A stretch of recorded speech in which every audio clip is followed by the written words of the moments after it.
Product mates Shashidhar and Mayur, we had done a working model on Stirling engine. It works on the principle of reciprocating engine mechanism.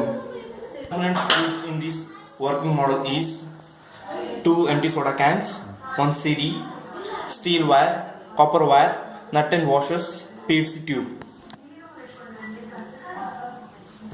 and steel wool we had placed in it. Can acts as a cylinder, and the CD acts as a flywheel, and the steel wire acts as a crankshaft, and this copper wire acts as a connecting rod, and this nuts and washer acts as a piston, and the steel wool which has placed in it acts as a displacer. As heat is supplied to the cylinder, the displacer in it transfers the heat energy to the piston, and in turn piston transfers its reciprocating motion to the connecting rod, and in turn the crankshaft will rotates, and hence the flywheel also rotates.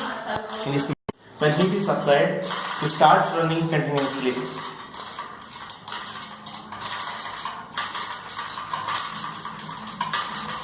When heat is removed, it stops running gradually. It is used in the automotive engines, electric vehicles, aircraft engines, marine engine pumps, air engines, solar power generators, nuclear power, and heat pumps and portable refrigerators.